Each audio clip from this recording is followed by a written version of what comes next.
नमस्कार, स्वागत है आप सभी का फ्रंटलाइन 24 में। मैं हूं आपके साथ साहिबा सिंह। 2 दिवसीय सौराठ महोत्सव के साथ शुक्रवार को सौराठ सभा का समापन हो गया। सौराठ महोत्सव के दूसरे दिन न सिर्फ रंगारंग सांस्कृतिक कार्यक्रम का आयोजन हुआ, बल्कि दिन भर अनेक कार्यक्रम चलता रहा। प्रथम सत्र में पंजी व्यवस्था पर सेमिनार, फिर कवि गोष्ठी, पेंटिंग प्रतियोगिता और क्विज कंपटीशन से सभागाछी अलग छटा बिखेरती रही। जिला प्रशासन द्वारा सभी प्रतिभागियों को पुरस्कृत भी किया गया। संध्या 6 बजे ज्यों ही रंगारंग सांस्कृतिक कार्यक्रम का शुभारंभ हुआ, पंडाल में श्रोताओं की भीड़ उमड़ने लगी। इस कार्यक्रम में शिखा सिंह राजपूत ने ऐसा समा बांधा कि लोग अपने आप को नहीं रोक पाए और झूमने लगे। 6 बजे ज्यों ही रंगारंग सांस्कृतिक कार्यक्रम का शुभारंभ हुआ, पंडाल में श्रोताओं की भीड़ उमड़ने लगी। इस कार्यक्रम में शिखा सिंह राजपूत ने ऐसा समा बांधा कि लोग अपने आप को नहीं रोक पाए और झूमने लगे। कवि शंभू शिखर मैथिली गीत और बिहार गीत गाकर खूब तालियां बटोरी। सौम्या मिश्रा ने लोकगीत और शास्त्रीय संगीत गाकर महोत्सव को और जीवंत बना दिया।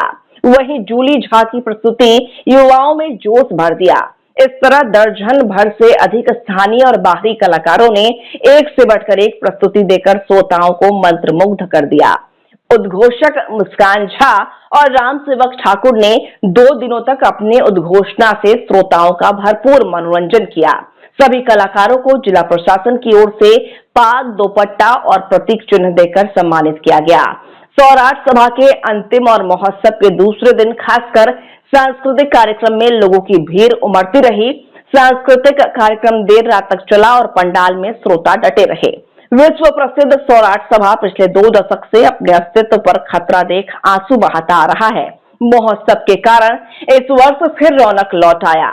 जहां हर वर्ष यहां हजारों शादियां तय होती थीं और सभागाछी गुलजार रहता था, वहां इस वर्ष भी इक्का दुक्का शादी तय हुई। इसे मैथिल ब्राह्मण दुखद तो बताते हैं, लेकिन यहाँ आना मुनासिब नहीं समझते। सभा के पतन के एक नहीं अनेक कारण हैं। यहाँ ना अब वर पक्ष के लोग आते हैं और ना कन्या पक्ष वाले। नतीजा है कि सभा के दौरान भी इस ऐतिहासिक सौराठ सभागाछी में सन्नाटा पसरा रहता है।